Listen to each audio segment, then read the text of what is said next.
চারদিক পুরো খুটখুটে অন্ধকার, হয়তো লোডশেডিং হয়েছে। মোস্তাক মোবাইলের ফ্ল্যাশ লাইট জ্বালিয়ে দেখল বিছানায় তার বন্ধু সালাউদ্দিন নেই। সালাউদ্দিনের নাম ধরে ডাকতে ডাকতে মোস্তাক গোটা জায়গাটা খুঁজে বেড়াতে শুরু করে। আশ্চর্য, কোথায় গেল ছেলেটা? বেডরুম আর বাথরুম চেক করা হয়ে গেছে, কোথাও বিন্দুমাত্র অস্তিত্ব নেই ওর। অন্যমনস্কভাবে এদিক সেদিক ফোনের আলো বোলাচ্ছিল মোস্তাক। হঠাৎ তার মনে হলো বারান্দার এক কোণায় সাদা মতো কিছু একটা পড়ে আছে। সেদিকে আলো ফেলতেই যে দৃশ্য প্রত্যক্ষ করল তা দেখে মোস্তাকের হাত থেকে ফোনটা সশব্দে খসে পড়ে। মাটিতে অসহায়ের মতো পড়ে আছে সালাউদ্দিনের নিষ্প্রাণ দেহ। গলায় গভীরভাবে বিঁধে রয়েছে একটা বিশাল আকার ভারী পেন্সিল। কাঠের মেঝেটা রক্তে ভেসে যাচ্ছে। আশেপাশে কোথাও কেউ নেই। আচমকা চোখের সামনে এমন ভয়াল দৃশ্য সহ্য করতে পারল না মোস্তাক। জ্ঞান হারিয়ে লুটিয়ে পড়ে বন্ধুর মৃতদেহের পাশে। আসসালামু আলাইকুম রাসেল ভাই এবং প্রিয় লিসেনার্স, কেমন আছেন? আমি রিয়াজ রাজ, ঠিকানা রামগঞ্জ, লক্ষ্মীপুর। ব্যবসায়িক কারণে বর্তমানে কক্সবাজারে অবস্থান করছি। এর আগে আমার পাঠানো ফকির জিন ঘটনাকে আপনারা যে উষ্ণ ভালোবাসা এবং স্বীকৃতির মোহরে বরণ করে নিয়েছিলেন, তার জন্য কৃতজ্ঞতা জানানোর মতো শব্দ ভাণ্ডার হয়তো আমার অভিধানে নেই। তবে বিশাল ওই ভালোবাসার জন্য আরও একটি ভয়ানক সত্য ঘটনা নিয়ে আজকের ইমেল লিখতে বসা। আশা করি এই ঘটনাটিও আপনাদের ভালোবাসার পরশে শিখতে হবে। আজকের ঘটনাটি আমি সংগ্রহ করেছি আমার খুব কাছের বন্ধু সীমান্তর কাছ থেকে। ভয় মেশানো ব্যঙ্গের সুরে বলে, ঘুরতে আসার জন্য বেশ চমৎকার জায়গা বেছেছ তুমি। এই বান্দরবনের গভীরে আমরা 7টা দিন কাটাবো। হেসে উঠল মোস্তাক। আরে বান্দরবনের এখনই কি দেখলে? এখনো প্রায় 2 ঘন্টার পথ বাকি। পাহাড়ি রাস্তার মাঝখান দিয়ে উঁচু নিচু আঁকাবাঁকা পথ ধরে ছুটে চলল ওদের গাড়িটা। ঘন্টা 2 বাদে রিসোর্টে পৌঁছায় মোস্তাক ও সালাউদ্দিন। আসসালামু আলাইকুম, আমি আব্দুস সালাম, এই ইকো রিসোর্টের ম্যানেজার। লোকটার দিকে তাকিয়ে মোস্তাক বলে, ওয়ালাইকুম আসসালাম, আমি মোস্তাক আহমেদ। আমাদের দুজনের নামে একটা রুম বুক করা আছে। জি জি। ম্যানেজার রেজিস্টার চেক করে বললেন, মোবারক, এই মোবারক, যা গিয়ে স্যারকে রুমটা দেখিয়ে আয়, 103টা দেখিয়ে আন। ঘরখানা ভাবনার চেয়েও চমৎকার, বেশ বড় আর খোলামেলা। পূর্ব দিকে একটি বড় উন্মুক্ত বারান্দা। বারান্দায় সুন্দর একটা বেতের দোলনা লাগানো। তখনই সালাউদ্দিন বলে, রুমটা তো ভালো, কিন্তু মোস্তাক সালাউদ্দিনের দিকে তাকিয়ে বলে, কিন্তু কি? না মানে জায়গাটা কেমন একটু বিদঘুটে গোছের, চারদিকে ঘন ঝোপ জঙ্গল, দূরে দূরে শুধু কয়েকটা জেলে বস্তি। বলি, এইসব জায়গায় কেউ ভ্যাকেশন প্ল্যান করে? সালাউদ্দিনের কথায় মোস্তাক হেসে বলে, আচ্ছা সালাউদ্দিন, আমরা তো দেশ বিদেশের বহু জায়গায় ঘুরে বেরিয়েছি, কিন্তু নিজের এই মাতৃভূমিটাকে কি ঠিক কখনো এক্সপ্লোর করে দেখার চেষ্টা করেছি? তুমি যেগুলোকে ঝোপঝাড় আর জেলে বস্তি বলছো, সেগুলো আমাদের বাংলাদেশের লোক সংস্কৃতির একটা অবিচ্ছেদ্য অংশ, আমাদের কালচারের মূল্যবান অ্যাসেট। মোস্তাককে থামিয়ে সালাউদ্দিন বলে ওঠে, আচ্ছা বেশ বেশ, ঢের হয়েছে, তাহলে এবার বলো আমাদের আজকের প্ল্যানটা কি? মোস্তাক ব্যাগ নামাতে নামাতে বলে, এতক্ষণ টানা ড্রাইভ করে এসেছি, তাই আজ ভাবছি রাতটা রেস্ট নিব। কাল ব্রেকফাস্ট সেরে বেরিয়ে পড়ব গ্রাম বাংলার শোভা দেখতে। মোস্তাকের উত্তরে সালাউদ্দিন আবার বলে, শোভা না ছাই, এই জঙ্গলমহলে ঘুরে দেখার মতো আদৌ কি কিছু আছে? আমার তো যথেষ্ট সন্দেহ আছে। মোস্তাক আবার হেসে বলে, সে না হয় কাল রোববার আগে ম্যানেজার সাহেবকে জিজ্ঞেস করে নেওয়া যাবে, তারপর যাব। রাত 9টা নাগাদ রুমে ডিনার নিয়ে এলো মোবারক। খাবারের প্লেটগুলো টেবিলে নামিয়ে রেখে ও এক কোণে চুপ করে দাঁড়িয়ে রইল। মোস্তাক বলে, কিছু বলবে মোবারক?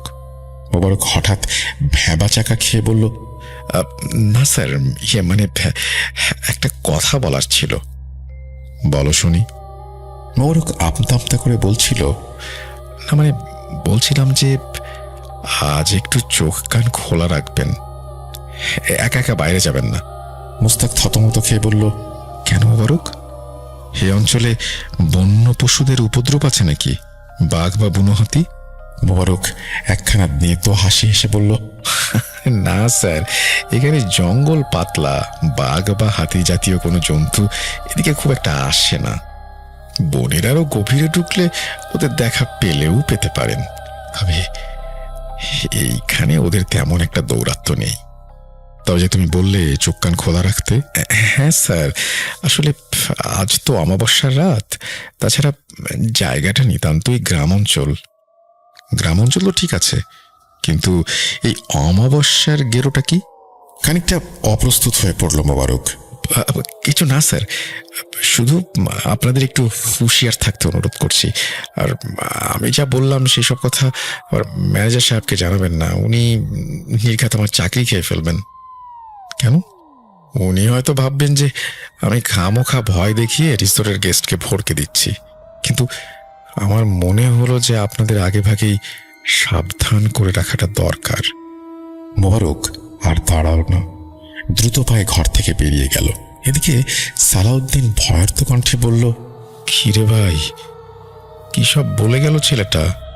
হেসে উড়িয়ে দিল মোস্তাক। আরে ছাড় তো, গ্রামের ছেলে এরা সবাই আধুনিক যুগে ওই কুসংস্কারের মধ্যে ডুবে আছে, এদের ফালতু কথায় পাত্তা দিবি না। এখন যা, ডিনারটা সেরে শুয়ে পড়, সারাদিন যা ধকল গেল। খাওয়া দাওয়ার পাট চুকিয়ে 9:30 নাগাদ ওরা শুতে গেল। কিছুক্ষণের মধ্যেই মোস্তাকের নাক ডাকার প্রবল শব্দ আরম্ভ হলো, তবে সালাউদ্দিনের চোখে কিছুতেই ঘুম আসছে না। মাথার মধ্যে শুধুই ঘুরপাক খাচ্ছে মোবারকের সাবধান বাণী। কি বলে গেল ছেলেটা? কেনই বা বলল? মনটা কেমন যেন কু ডাকছে। অনেক এপাশ ওপাশ করেও দু চোখের পাতার এক করা গেল না। মনের ভেতরে সমানে একটা অস্বস্তি কাজ করছে। না, এভাবে ঘুম আসবে না। বিছানায় উঠে বসে মোবাইলটা অন করলো সালাউদ্দিন। রাত 10:15। খুব পানির তেষ্টা পেয়েছে। গ্লাসে পানি ঢেলে সবেমাত্র মুখে তুলতে যাবে, হঠাৎ হালকা একটা ক্যাঁচ ক্যাঁচ শব্দে ওর ধ্যান ভঙ্গ হলো। ক্ষীণ হলেও ওটাকে স্পষ্ট শুনতে পায় সালাউদ্দিন। একটু মনোনিবেশ করতেই সালাউদ্দিন বুঝল আওয়াজটা বারান্দা থেকে আসছে। ঘাড় ঘুরিয়ে সেদিকে তাকালো। বারান্দাটা একদম জনশূন্য, শুধু বেতের দোলনাটা অল্প অল্প দুলছে, যেন এতক্ষণ ওখানে কেউ বসেছিল, দোল খাচ্ছিল। সালাউদ্দিন সেটাকে চোখের ভুল ভেবে আবারও পাশ ফিরে শুয়ে পড়ল। চোখটা একটু লেগে এসেছিল। হঠাৎ খুট করে একটা শব্দ হতেই ধড়মড়িয়ে উঠে বসল সে। বাতাসে ফুরফুর করছে অজানা বুনো ফুলের সুমিষ্ট গন্ধ। এদিক ওদিক তাকাতে গিয়ে চোখটা চকিতে আটকে গেল বারান্দার দিকে। সেখানে 0 পাওয়ারের একটা লাইট ল্যাম্প টিম টিম করে জ্বলছে। সেই মৃদু আলোয় ও লক্ষ্য করল দোলনায় কেউ একজন বসে আছে। পেছন থেকে দেখে মনে হলো একটা বাচ্চা মেয়ের অবয়ব। পরনে সাদা ফ্রক, ঘাড়টা একদিকে হেলিয়ে নিথরভাবে বসে আছে বাচ্চাটি। সালাউদ্দিন ফোনটা বের করে ভিডিও রেকর্ড অন করল, যাতে পরবর্তীতে মোস্তাক এটিকে যুক্তি বলে উড়িয়ে দিতে না পারে। ক্যামেরা বারান্দা বরাবর করে সালাউদ্দিন মেয়েটার হাতের দিকে তাকায়। ওর হাতে ওইটা কি? লাইট ল্যাম্পের স্বল্প নীল আলোর মধ্যেও ওই কাঠের বস্তুটা চকচক করছিল। সালাউদ্দিন মৃদুস্বরে বলে ওঠে, কে কে ওখানে? সালাউদ্দিনের ডাকে মেয়েটা ফিরেও তাকালো না। মোস্তাক অঘরে ঘুমাচ্ছে। ওকে জাগানোর দরকার নেই বলে সালাউদ্দিন নিজেই বিছানা থেকে উঠে বারান্দার দিকে এগোলো। মেয়েটা এখনো ওভাবেই পেছন ফিরে বসে আছে। ওর লম্বা খয়েরি চুলগুলো হাওয়ায় এলোমেলো ভাবে উঠছে। গায়ের রং অস্বাভাবিক রকমের বিবর্ণ। মেয়েটা বাঁ হাতে কিছু একটা জিনিস আড়াল করে রেখেছে। অনেক চেষ্টা করেও সেটিকে দেখতে পেল না সালাউদ্দিন। হাই মেয়ে, ওঠো। সালাউদ্দিন ধমকের সুরে বলে। কি হলো? কথা কানে যাচ্ছে না? কি চাই তোমার? কেন এখানে এসেছো? ওটা বলছি। মেয়েটা তখনও সেভাবেই একদিকে ঘাড় কাত করে বসে রইল। ওর প্রশ্নে কোনো রকম কর্ণপাতই করল না। এবার প্রচণ্ড রাগ হলো সালাউদ্দিনের। মেয়েটার হাতটা ধরে একটা প্রবল ঝাঁকুনি দিল সে, কিন্তু পরক্ষণেই বিদ্যুৎ স্পর্শের মতো ছিটকে দূরে সরে গেল সালাউদ্দিন। ধীর স্বরে সে বলল, আরে হাতটা দেখে আশ্চর্য রকমের ঠান্ডা। এদিকে কাঁধে স্পর্শ পেয়ে মেয়েটা এবার আস্তে আস্তে উঠে দাঁড়িয়েছে। ওর হাতে ধরা জিনিসটা এতক্ষণে চোখে পড়ল সালাউদ্দিনের, একটা পেন্সিল। কি চাই তোর? এখানে কেন এসেছিস? হ্যাঁ মেয়ে, শুনছিস আমার কথা? মেয়েটা এতক্ষণ সালাউদ্দিনের দিকে পেছন ফিরে দাঁড়িয়েছিল, তবে এবার সে ধীরে ধীরে ওর দিকে মুখ ফেরালো। সেই বিভৎস মুখ দেখে সালাউদ্দিনের সর্বাঙ্গে একটা ঠান্ডা শিহরণ বয়ে যায়। ও হয়তো দুঃস্বপ্নেও এমন ভয়ঙ্কর মুখের কথা কল্পনাও করেনি। বিস্ফারিত চোখে দেখল বাচ্চা মেয়েটার ফ্যাকাশে সাদা মুখটা ডিমের খোলার ন্যায় মসৃণ এবং সমান। চোখ, নাক, ঠোঁট কোনো কিছুরই অস্তিত্ব নেই, ঠিক যেন কেউ ধারালো ছুরি চালিয়ে গোটা মুখটা চেঁচে দিয়েছে। মেয়েটা দৃষ্টিহীনের মতো দুহাত প্রসারিত করে এলো পাথারি হাতড়ে বেড়াতে লাগলো। সালাউদ্দিনের বুঝতে একটু সময় লাগলো না যে এটা কোনো সাধারণ মেয়ে নয়। ভয়ে হতবুদ্ধি হয়ে এক পা করে পিছু হটতে লাগলো। এবার মেয়েটা ওর নাগাল পাওয়ার জন্য দুহাত উঁচিয়ে পাগলের মতো এদিক সেদিক ছুটে বেড়াতে আরম্ভ করলো।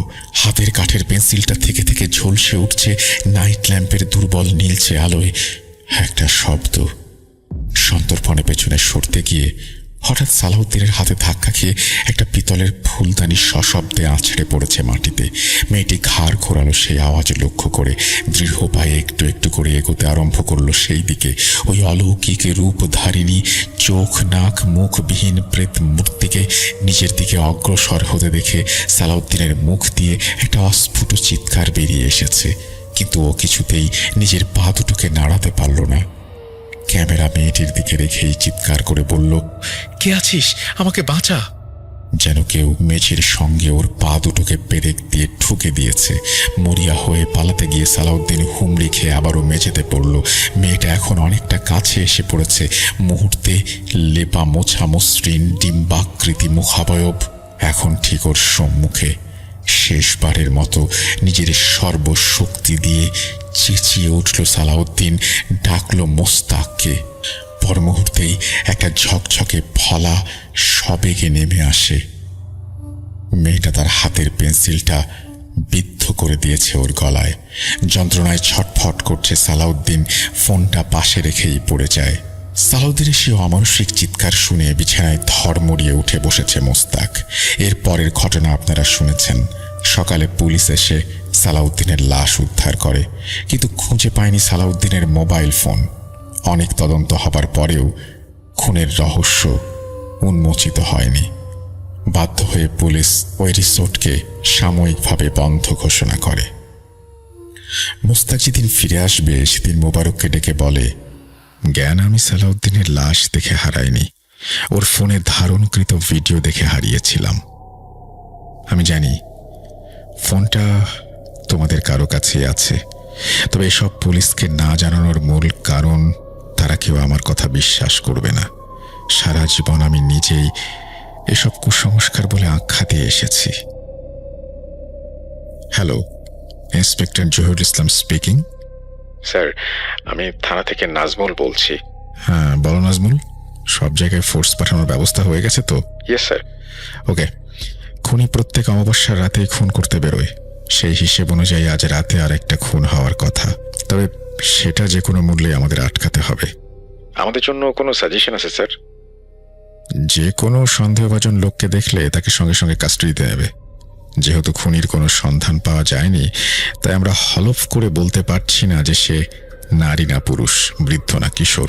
তবে খুনের জন্য ব্যবহৃত অস্ত্রটা কিন্তু সেই একই কাঠের পেন্সিল। চোখ কান খোলা রাখবে। যে কারো ওপর সন্দেহ হলে তাকে বিনা বাক্যে আটক করে জেরা করবে। ক্লিয়ার? Yes sir. গুড। আর শোনো, লাস্ট 1 বছর ধরে এই কেসটা গলায় কাঁটার মতো বিঁধে আছে। প্রতি অমাবস্যায় একটা করে হত্যা হচ্ছে এই তল্লাটে। ধারাবাহিক খুনগুলো আটকাতে আমাদের এই বিফলতার ওপরতলা থেকে অনেক কথা শুনতে হচ্ছে। মেক শিওর যেটা এবার কোনো ভুল না হয়। ওকে স্যার, আমি ফোর্স নিয়ে বেরোচ্ছি, আপনি তাড়াতাড়ি থানায় চলে আসুন। হ্যাঁ, আসছি। পুলিশ কোয়ার্টার থেকে বেরিয়ে তাড়াতাড়ি জিপে উঠে বসলেন ইন্সপেক্টর জহিরুল ইসলাম। গাড়ি স্টার্ট দিতে যাবেন, হঠাৎ যেন মনে হলো গাড়ির পেছনের সিটে কেউ বসে আছে। ঘাড় ঘুরিয়ে দেখলেন সাদা ফ্রক পরা বছর দশকের একটা মেয়ে মাথা হেঁট করে বসে আছে প্রস্তর প্রতিমার মতো। গাড়ির ভেতরকার বাতাস কোনো এক বুনো ফুলের মিষ্টি সুবাসে ভরে উঠেছে। এই, কে রে তুই? এখানে উঠে বসেছিস কেন? জানিস না এটা পুলিশের জিপ? নেমে যা, নেমে যা বলছি। ইন্সপেক্টর সাহেবের কড়া ধমকে মেয়েটা একটুও বিচলিত হলো না, শুধু ঘাড়টা একদিকে সামান্য কাত করে নিজের বাঁ হাতটা উঁচিয়ে ধরল। স্ট্রিট লাইটের মরা আলোয় ইন্সপেক্টর জহিরুল ইসলাম স্পষ্ট দেখলেন সেই হাতে রয়েছে একটা বড় পেন্সিল। শংস কাঠের ফলাটা থেকে থেকে চকচক করে উঠছে। ইন্সপেক্টর জহিরুল ইসলাম স্তম্ভিত হয়ে গেলেন। পেন্সিলটা যেন সাধারণ কোনো পেন্সিল নয়, সেটার অগ্রভাগ ধারালো। তার উপর মেয়েটির মুখ দেখা যাচ্ছে না, চুল দিয়ে ঢাকা, আর বুনো মিষ্টি ফুলের গন্ধটা রহস্যময় করে তুলেছে পরিবেশটাকে। তিনি রেগে বললেন, তুই কি সেই খুনি? সামান্য একটা বাচ্চা মেয়ে খুন করেছে এতগুলো? সীমান্ত, কইরে তুই? দেখে যা খুনিকে। তার কথা শেষ না হতেই মেয়েটি হঠাৎ দ্রুত গতিতে ওনার দিকে মুখ ফেরালো। ইন্সপেক্টর যা দেখলেন তাতে তার শরীর হিম হয়ে গেল। মেয়েটির মুখটা স্বাভাবিক নয়, ঠিক যেন কেউ ধারালো ছুরি দিয়ে মুখটা তাকে চেষে দিয়েছে। এই বিভৎস দৃশ্য দেখে তার হাত থেকে মোবাইল ফোনটা পড়ে গেল সশব্দে। তিনি পালাতে চাইলেন, কিন্তু তার পা দুটো যেন গেঁথে গেছে মাটিতে। তিনি নড়তে পারলেন না। সেই পেন্সিলের ধারালো ফলাটা সবেগে ছুটে আসে। একটি তীক্ষ্ণ যন্ত্রণায় ওনার চোখ অন্ধকার হয়ে যায়। তিনি অনুভব করলেন তার শরীর থেকে উষ্ণ রক্তস্রোত বেরিয়ে যাচ্ছে। মোবাইল থেকে আসা একটানা রিংটোন নাজমুলের ঘুম ভেঙে গেল। সে তাড়াতাড়ি ফোনটা হাতে নিল। স্যার, স্যার, আপনি কোথায়? তাড়াতাড়ি আসুন, সব ফোর্স রেডি। কিন্তু ফোনের অপর প্রান্ত থেকে কোনো উত্তর নেই, শুধু একটা ক্ষীণ আর্তনাদ ভেসে আসছে। নাজমুল অস্থির হয়ে উঠল। স্যার, কিছু হয়েছে? সীমান্ত কোথায় স্যার? আমি এক্ষুনি আসছি।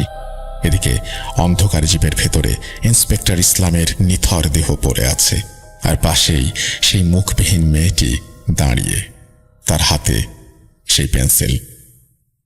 বাইরে তখনও বুনো ফুলের মিষ্টি গন্ধ ভাসছে। অমাবস্যার রাত।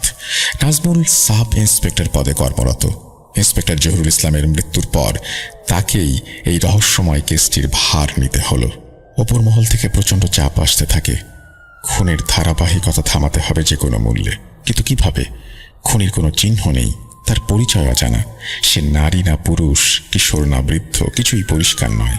শুধু একটি জিনিস নিশ্চিত, খুনের অস্ত্র একটি পেন্সিল। সীমান্তকে এ বিষয়ে জিজ্ঞেস করা হলে সে জানায়, স্যার, আমি ওয়াশরুমে ছিলাম, বেরিয়ে এসে দেখি জহির স্যারের রক্তাক্ত দেহ গাড়িতে। স্যারকে এমন অবস্থায় দেখে জ্ঞান হারাই আমি, তবে আশেপাশে কাউকে দেখিনি।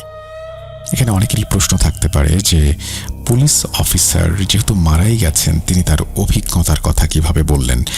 আমিও এই পর্যায়ে এসে, অর্থাৎ এতদূর পরে কনফিউশন হওয়ার কারণে রিয়াজ রাজকে ফোন করি এবং তার কাছ থেকে জেনে নেই কিভাবে এই ঘটনাটি অন্যরা জানতে পারল। সেটা রিয়াজ রাজ পরে পরিষ্কার করেছেন। দেখা যাক কতটা পরিষ্কার হয় আপনাদের কাছেও। কোনো রকমে এড়িয়ে যাওয়ার মূল কারণ বাচ্চা মেয়েটির ব্যাপারে হোটেল কর্মী মোবারকের থেকে সীমান্ত পূর্বেই জেনেছে।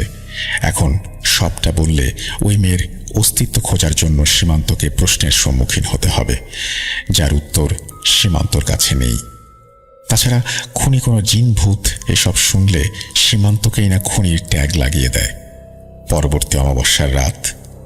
নাজমুল তার টিমের সদস্যদের নিয়ে থানার ভেতরে বসে আছে। নাজমুল গম্ভীর গলায় বলে, আজ রাতটা খুব সতর্ক থাকতে হবে, কোনো রকম ভুল করা চলবে না। তখন কনস্টেবল শওকত বলে, স্যার, আমরা তো সব জায়গায় ফোর্স মোতায়েন করেছি, গুরুত্বপূর্ণ পয়েন্টগুলোতে নজরদারিও বাড়ানো হয়েছে।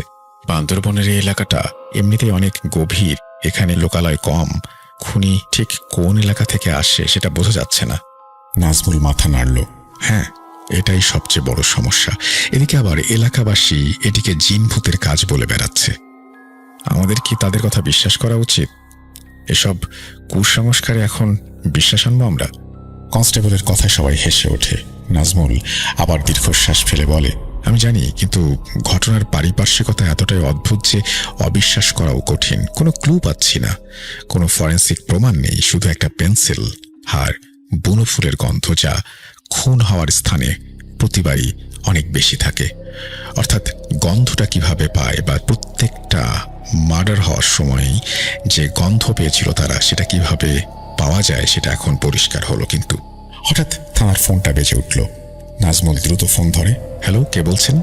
স্যার, আমি রহিম বলছি, লামার চেকপোস্ট থেকে। হ্যাঁ রহিম, কি খবর? স্যার, এখানে একটা লাশ পাওয়া গেছে। একজন মাঝবয়সী লোক, গলায় পেন্সিল বিঁধে আছে। আর কি? স্যার, চারিদিকে বনো ফুলের গন্ধ ছড়িয়ে পড়েছে। কি, এত তাড়াতাড়ি খুন? আসছি। ফোনটা রেখে নাজমুল তার টিমকে বলল, দ্রুত চলো, লামায় অলরেডি খুন হয়ে গেছে।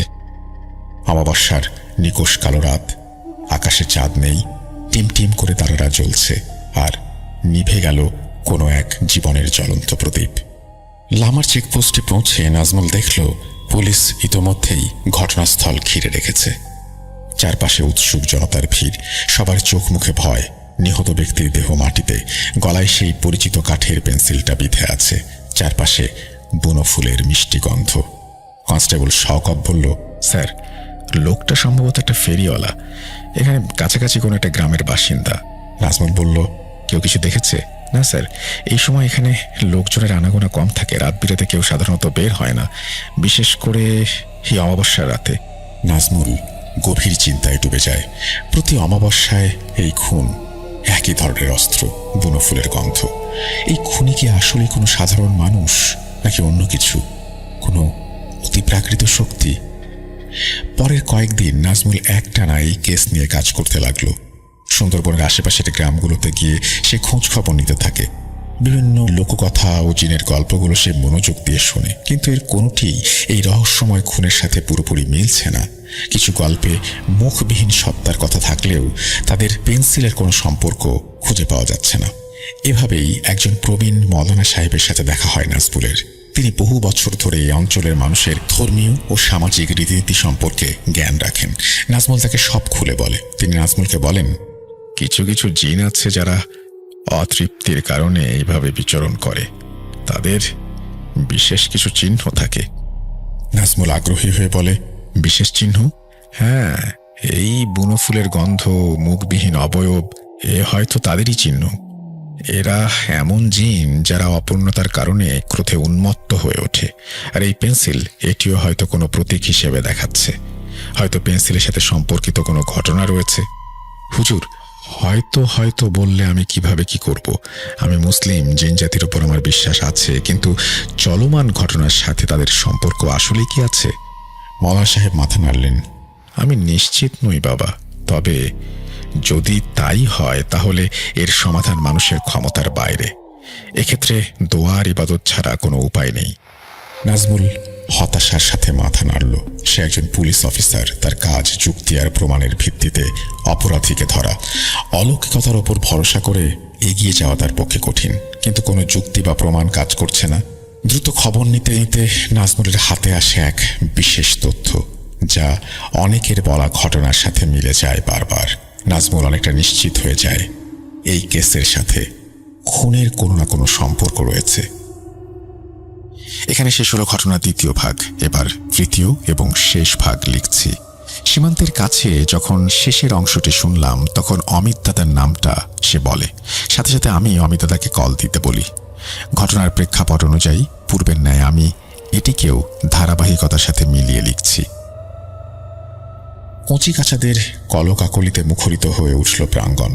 তাদের সমবেত আবদার, দাদু, ও দাদু, একটা ভূতের গল্প বলো না। অমিত বাবু নিশ্চিত মনে একটা পান মুখে চালান করতে করতে বললেন, শীতের রাত, তার উপরে বাইরে ঝুপঝাপ বৃষ্টি, গল্পের আসর বসালে মন্দ হয় না। তো কেমন গল্প শুনবে তোমরা? অর্ণব লাফিয়ে উঠে বলল, সত্যি ভূতের গল্প। বন বিভাগের অবসরপ্রাপ্ত অধিকারী অমিত চক্রবর্তী প্রায় 5 বছর আগে চাকরি থেকে নিবৃত্ত হয়েছেন। শীতের ছুটিতে তার 2 ছেলে আর 2 মেয়ে এখন বাড়িতে এসেছে এবং তাদের সাথে হাফ ডজন দস্যি ডাকাতের দলও হানা দিয়েছে এই চক্রবর্তী ভিলায়। এই মুহূর্তে অমিতবাবু তাদেরই সমবেত আক্রমণে জর্জরিত। নরম ঠান্ডা রাত, সাথে সকাল থেকে এক নাগাড়ে বৃষ্টি। ঠান্ডাটা যেন অনেক বেড়ে গেছে। সকাল থেকে লাইটটাও নেই। আলোয়ানটা ভালোভাবে জড়িয়ে নিয়ে অমিতবাবু বললেন, একই রাতের বেলা, তার উপরে লোডশেডিং, তার উপর আবার ভূতের গল্প। ভয় টয় পাবি না তো? না দাদু, আমরা কেউ ভয় পাই না। সাহসী টকবক করে উঠল 5 বছরের লিলি। অমিত ব্যঙ্গের হাসি এসে বললেন, ভয় পাবি না বলছিস লিলি বুড়ি? আচ্ছা শোন তবে। একটু গলা খাকারি দিয়ে বলতে শুরু করলেন অমিতবাবু। আজ থেকে প্রায় 5 বছর আগের কথা। তখন আমি সবেমাত্র বন বিভাগের চাকরি থেকে অবসর নিয়েছি। শহর ছেড়ে গ্রামের শান্ত পরিবেশে থাকার ইচ্ছে নিয়ে এক প্রত্যন্ত অঞ্চলে একটা ছোট্ট বাড়ি ভাড়া নিয়েছিলাম। একদিন সকালে ঘুম থেকে উঠে দেখি আমার দরজার সামনে একটা সাইকেল পড়ে আছে, সাথে একটা চিঠি। চিঠি খুলে দেখলাম সেটি আমার পরিচিত এক ইন্সপেক্টর নাজমুলের। সে লিখেছে, অমিত দাদা, আপনি তো জঙ্গলের সমস্ত আনাচে কানাচে সবকিছু চেনেন। আমার একটি বিশেষ প্রয়োজন আপনার সাহায্যের। আপনি কি একবার আমার সাথে দেখা করতে পারবেন দ্রুত?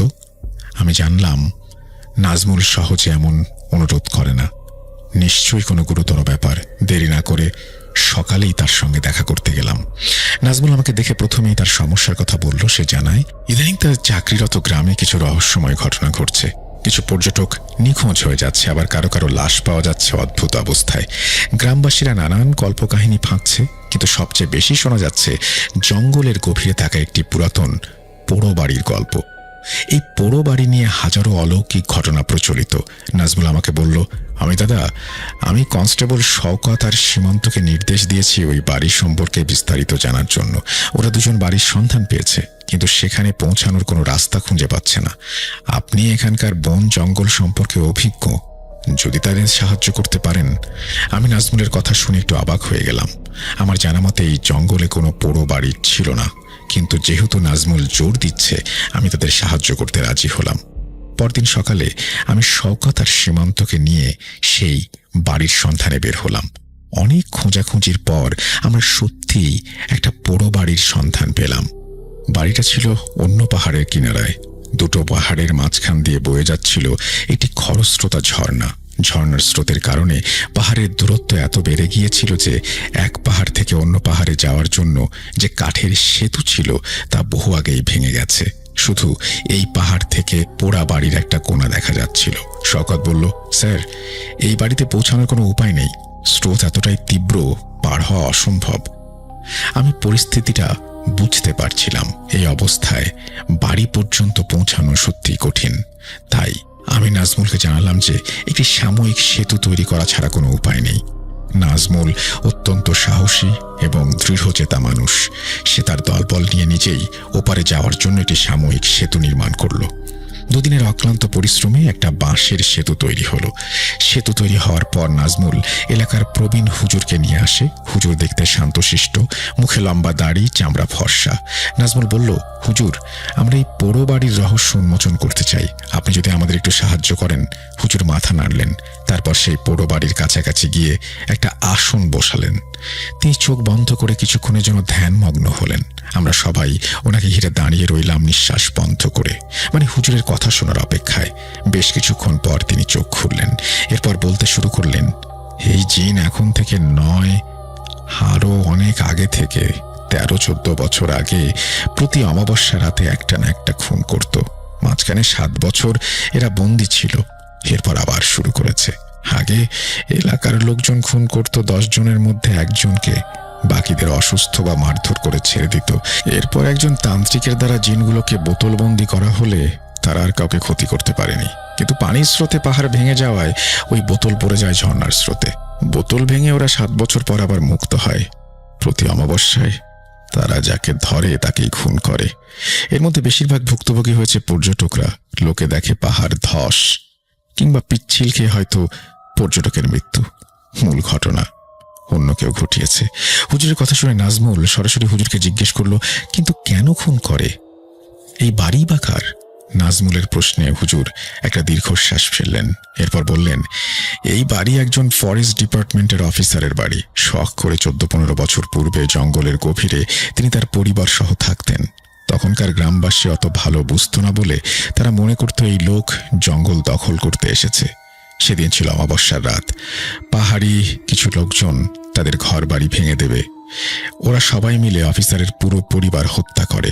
অফিসারের স্ত্রীর সাথে একটা জাহামুর জাতির জিন ছিল। তার সামনে অফিসারের টেবিলে থাকা পেন্সিল দিয়ে অফিসারের পুরো পরিবার তারা হত্যা করে। এরপর এই বাড়িতেই তাদের সব দেহ পুড়িয়ে দেয়া হয়। বাড়িটা ভেতরে হওয়ায় থানার লোক এটিকে ডাকাত দলের হামলা বলে ভুল করে মামলা ক্লোজ করে দেয়। জাহামুর সহ্য করেনি। এরপর থেকে শুরু হয় তার হত্যাকাণ্ড। হত্যা যারা করেছিল তাদের বহু আগেই খুন করে ফেলেছে জাহামুর। হুজুরের কথা শুনে আমরা সবাই স্তম্ভিত হয়ে গেলাম। নাজমুল কিছুক্ষণ চুপ থাকার পর আবার জিজ্ঞাসা করল, এখন উপায় কি হুজুর? এই জিনকে কোনোভাবে আটকানো যাবে না? হুজুর কিছুক্ষণ চুপ থেকে বললেন, এই বাড়িতে তাদের লাশের কঙ্কাল এখনো আছে, সেগুলোকে খুঁজে কবর দেয়া লাগবে এবং গ্রামবাসীকে নিয়ে অফিসারের পরিবারের জন্য মিলাদ পড়াতে হবে। আশা করি এতে জাহামুর শান্ত হবে।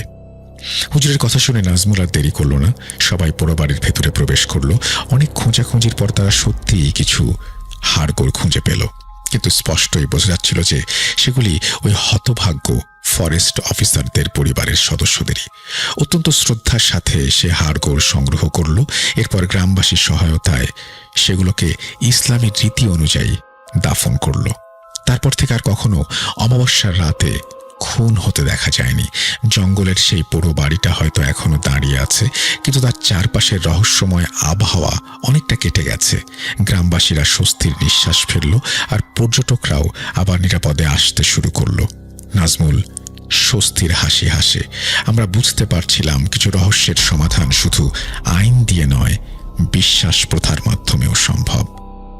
গল্প শেষ করে অমিত কুমার আর চোখে চেয়ে বলে, সবকটা ভয় না পাওয়া বীর দস্যুগুলো আতঙ্কে গুটিসুটি মেরে আছে। ঘটনার সময়কাল 2001 সালের গ্রীষ্মের সময়। সেদিন সাজিদ ভাইয়ের এলাকার এক বড় ভাই অ্যাক্সিডেন্টে মৃত্যুর কারণে ওই বড় ভাইয়ের দাফন ও জানাজা শেষ করে বাড়ির দিকে ফিরবেন। এমন সময় তার ফোনে একটা কল আসে, অচেনা নাম্বার। সাজিদ ভাই কলটা এড়িয়ে গিয়ে বাড়ির উদ্দেশ্যে হাঁটা শুরু করেন, কিন্তু বারবার কল আসার কারণে এক প্রকার বিরক্ত হয়েই কলটা রিসিভ করেন। ফোনের ওপাশ থেকে একটা ছেলের ভয়েস, বয়স 20 কি 21 বছর। ওই ছেলে তার পরিচয় দেয়, তার নাম সবুজ। সবুজ একটা সালাম দিয়ে বলে, ভাই আপনি কি সাজিদ? সাজিদ ভাই সালামের উত্তর দিয়ে বলেন, হ্যাঁ আমি সাজিদ। ভাই আমি আপনার এক চেনা পরিচিত লোকের কাছ থেকে নাম্বার নিয়ে আপনাকে কল করছি। আমাদের পুরো পরিবার সমস্যার মধ্যে দিয়ে যাচ্ছে, আপনি আমাদের বাসায় একবার আসুন। আচ্ছা আমি যাব। সাজিদ ভাই সময় করে 2-3 দিন পর সবুজের দেয়া ঠিকানায় পৌঁছান। সবুজদের বাড়ি যান, সবুজদের সাথে দেখা করেন। সবুজদের বাড়িটাতে কেমন একটা গুমট ভাব, আর সাজিদ ভাই দেখেন কালো কালো কয়েকটি শেয়াল বাড়ির মধ্যে বসে আছে এবং তাকে দেখে তারা উঠে দাঁড়িয়ে গোঁ গোঁ করতে থাকে। সাজিদ ভাই একটা সূরা পড়ে নিজের গায়ে ফু দেন। এরপর তাকে দাদার রুমে নিয়ে যেতে চাইলে সাজিদ ভাই সবুজকে বলেন, দাঁড়ান ভাই, আগে আমি আপনার সাথে কথা বলতে চাই। সমস্যা কার এ বিষয়ে? তখন সাজিদ ভাইকে ছাদে নিয়ে আসা হয়। সাজিদ ভাই অস্বস্তি অনুভব করেন, একটা খারাপ কিছুর অস্তিত্ব অনুভব করতে পারেন তিনি। সবুজ এবার বলতে শুরু করে। মূলত সমস্যা সবুজের দাদার। দাদার নাম নাইম, উনি একজন ডাক্তার। এই বছর ঈদের ছুটিতে বাড়ি আসেন নাইম। সবকিছু ঠিকই ছিল, কিন্তু তিনি ডাক্তার হওয়ায় তাকে বেশিরভাগ সময়ই বাইরে থাকতে হতো। নাইম ও তার স্ত্রী একসাথে হসপিটালের কোয়ার্টারে থাকতো। সেদিন নাইমের নাইট ডিউটি ছিল, তাই রাতের খাওয়া দাওয়া শেষ করে ডিউটিতে যোগ দেয়। বেশ কয়েকদিন ধরে নিম্নচাপ হওয়ার কারণে সেদিনও ঝিরিঝিরি বৃষ্টি হচ্ছিল। আকাশ কালো মেঘে ঢাকা, মাঝে মাঝে বিদ্যুতের ঝলকানি ও বজ্রপাত। সময় তখন প্রায় রাত 2টার মতো। সেই এলাকার থানা থেকে একটা লাশ আসে। লাশটা সাদা কাপড়ে ঢাকা। নাইম নর্মালি কাপড়টা সরিয়ে দেখে একটা লোকের বয়স 50 থেকে 55-র মধ্যে, কিন্তু লাশটা দেখে বোঝা যাচ্ছে বেশিক্ষণ লাশ রাখা যাবে না। লাশের মাথা একপাশে থ্যাঁতলানো, বুকের কিছু অংশ খুবলে খাওয়া, যেন মনে হচ্ছে কোনো জন্তু খেয়েছে। একটা হাত কাটা ছিল, তাই নাইম আর দেরি না করে লাশটাকে পোস্টমর্টম করার জন্য পাঠিয়ে দেয় আর বলে কালকে এটা রেডি করে অবশ্যই দিতে হবে। প্রায় আধ ঘন্টা পর হাসপাতালের একজন স্টাফ এসে বলে, স্যার, ডোমরা লাশ কাটতে চাইছে না, তারা বলছে লাশের সাথে কি যেন একটা সমস্যা। তো নাইমের মেজাজ খারাপ হওয়ায় নাইম নিজে ডোমদের কাছে যায় কথা বলার জন্য। নাইম ডোমদের বলে, কি সমস্যা? এতদিন যাবৎ লাশ কাটছো, আর এখন কি সমস্যা হচ্ছে? নেশা করে আছো তাই কাজে ভুল হচ্ছে নাকি? যাও, গিয়ে কাজ শেষ করো। ডোমরা বলে, স্যার, আমাদের মাফ কইরেন, পারলে চাকরি যাইলে যাজ্ঞা, এই লাশ মোরা কাটতে পারুম না, জান থাকলে কাজ অনেক পামুনে। নাইম ডোমদের জিজ্ঞেস করে, আরে কি হয়েছে একটু বলবে তো? তখন একজন সিনিয়র ডোম বলে, স্যার, আমরা দুজন একটা লাশ কাটছিলাম, তখন দুজন ওই লোকের লাশ রেখে আসে। যথারীতি আমাদের হাতের কাজ শেষ করে ওই লোকের লাশটা টেবিলে তুলেছি। লাশটা কাটার জন্য ছুরি হাতে নিয়েছি, তখন মনে হলো লাশটা একটু নড়ে উঠল। মুহূর্তের জন্য আমরা দুজন চোখের ভুল মনে করে লাশ কাটবো, লাশের বুকে ছুরি বসাতেই লাশটা কেমন যেন শটান হয়ে যায়। আমরা ভয়ে দুজনেই পড়ে যাই, আবার দুজনে উঠে লাশটাকে শুইয়ে লাশটার বুকটা ফেরে ফেললাম। ঠিক তখনই লাশটা ওই অবস্থায় আবারও শটান হয়, আর ভয়ে আমরা মর্গ থেকে বেরিয়ে এসেছি সেই কারণেই। নাইম জানতে পারে যে সেই ডোম এক জায়গায় আঘাতও পেয়েছে। সেই ক্ষতস্থানটি তিনি দেখতে চান। সেই ডোম তার ক্ষতস্থানটি দেখায়, সত্যিই তার গলার একপাশে হাতের ছাপ। সে দাবি করে এটা তার লাশের কাছ থেকেই সৃষ্টি হয়েছে। নাইম আর 7-5 না ভেবে মর্গের দিকে যায় নিজেই পোস্টমর্টম করার জন্য। নাইম পোস্টমর্টম শুরু করে। বেশ কিছুক্ষণ পর হঠাৎ নাইম একটা বিড়ালের কান্নার শব্দে পেছন ঘুরে তাকায় আর দেখে একটা কালো বিড়াল ওখানে বসে আছে। নাইম বিড়ালটাকে তাড়ানোর চেষ্টা করে, বিড়ালটা যাচ্ছিল না, তাই নাইম এগিয়ে গিয়ে সজোরে একটা লাথি মারে বিড়ালটাকে, আর বিড়ালটা বেশ কিছু দূরে ছিটকে যায়। তারপর সে গড়গড় করতে থাকে, একবার পেছনে ফিরে তাকায়, তারপর চলে যায়। নাইম তখন ওই লাশের হাত সেলাই করছে, এমন সময় সে লক্ষ্য করে লাশের মুখে একটা হাসি। নাইম 7-5 না ভেবে কাজ শেষ করে, কেবিনে এসে রেস্ট নিয়ে পরের দিন বাড়ি ফেরে। বাড়ি ফেরার পর তার স্ত্রী তাকে জড়িয়ে ধরে কাঁদতে থাকে। নাইম জিজ্ঞেস করে কি হয়েছে। স্ত্রী জানায়, নাইমের স্ত্রী গতকাল রাতে ঘুমিয়েছিল, হঠাৎ তার ঘুম ভাঙে বিড়ালের রাগে গজরানোর শব্দে। শব্দটা বেশ জোরেই হচ্ছিল। নাইমের স্ত্রী বিছানা ছেড়ে শব্দের উৎস খুঁজতে থাকে। ঘরের ডিম লাইটের হালকা আলোতে দেখে ডাইনিং টেবিলের ওপর একটা কালো বেড়াল বসে আছে আর রাগে গজরাচ্ছে। নাইমের স্ত্রী বেড়ালটাকে তাড়াতে গেলে বিড়ালটা আস্তে আস্তে বড় হয়ে যায় এবং একটা কালো মানুষের চেহারার আকৃতি ধারণ করে, যার মুখে কোনো ঠোঁট বা নাক ছিল না। একটা বড় চোখ ছিল, কান দুটো ছিল বড়, সারা শরীর লোমে ঢাকা, পেছন থেকে একটা বড় লেজ যেটা সামনে পর্যন্ত এসেছে। এটা দেখে নাইমের স্ত্রী এক দৌড় দিয়ে রুমে ঢুকে যায় এবং দরজা লাগিয়ে দেয়। ঠিক তখনই দরজার ওপাশ থেকে একটা ফ্যাঁস ফ্যাঁসে হাসির শব্দ শোনা যায়, আর দরজায় অনবরত কিল ঘুষি মারার শব্দ আসতে থাকে। নাইমের স্ত্রী আল্লাহকে স্মরণ করতে থাকে এবং দোয়া পড়তে থাকে। একসময় ফজরের আজান পড়ায় সবকিছু শান্ত হয়ে যায়। তখন থেকে নাইমের স্ত্রী আর ঘুমায়নি। নাইম সব শুনে তার স্ত্রীকে শান্ত করে বলে, ও সব মনের ভুল। এইসব বলে কাটিয়ে দেয়। নাইম পরদিন ডিউটিতে চলে যাওয়ার পর নাইমের স্ত্রী এক প্রকার ভয়েই রাতে লাইট জ্বালিয়ে শুয়ে পড়েন, কিন্তু সেদিন রাতে নাইমের স্ত্রীর ঘুম আসছিল না। বেশ কিছুক্ষণ পর একটু তন্দ্রা মতো আসলো। হঠাৎ চিরচির শব্দ হয়ে ঘরের লাইটটা দপ করে নিভে যায়। নাইমের স্ত্রী এক লাফ দিয়ে বিছানা থেকে উঠে বসে আর বাইরে থেকে আসা ল্যাম্পপোস্টের আবছা আলোয় দেখতে পায় ঘরের দেয়ালে টিকটিকির মতো একটা মানব আকৃতির জন্তু ঘুরছে। এরপর এক লাফে সেই জন্তু নাইমের স্ত্রীর সামনে এসে বসে আর লম্বা একটা জিহ্বা দিয়ে নাইমের স্ত্রীর দিকে লিকলিকে জিপটি বাড়িয়ে দেয়। নাইমের স্ত্রীর মুখ থেকে কোনো আওয়াজ বের হচ্ছিল না। সেই জন্তু আকৃতির অবয়বটা এবার তার চারপাশে ঘুরতে থাকে। নাইমের স্ত্রী ভয়ে কাঁপতে কাঁপতে সেখানেই জ্ঞান হারিয়ে ফেলে। পরদিন সকালে নাইম বাড়ি এসে দরজা ধাক্কাতে থাকে, কিন্তু দরজা কেউ না খোলায় নাইম আশেপাশের প্রতিবেশীদের সঙ্গে নিয়ে দরজা ভেঙে ভেতরে ঢোকে। ভেতরে ঢুকে তারা বেডরুমে গিয়ে দেখে তার স্ত্রী অচেতন অবস্থায় বিছানার উপরে পড়ে আছে। নাইম তার স্ত্রীর শরীরের কিছু জায়গায় লালচে ধরনের কয়েকটি দাগ লক্ষ্য করে এবং সে তার স্ত্রীর জ্ঞান ফেরায়। তার স্ত্রী সবকিছু বিস্তারিত জানায়। সেদিন নাইম হসপিটালের উচ্চপদস্থ কর্মকর্তাদের কাছ থেকে ডিউটি শিফট করে, সেদিনই আবার ডে শিফট ডিউটি করে। সারাদিন কাজ করে, ফলে নাইমের সেদিন টায়ার্ড লাগছিল, তাই বিছানায় শোয়ার সাথে সাথেই সে ঘুমিয়ে পড়ে। নাইমের ঘুম ভাঙে রেডিওর শব্দে, কিন্তু সেটা কোনো গানের শব্দ ছিল না। শব্দটা ছিল রেডিওর নেটওয়ার্ক না ধরলে যেমন শব্দ হয় ঠিক তেমন। নাইম ঘুম ভেঙে দেখে তার স্ত্রী পাশে নেই। নাইম শরীরের সব জড়তাকে পেছনে ঠেলে সরিয়ে তার স্ত্রীকে খুঁজতে থাকে।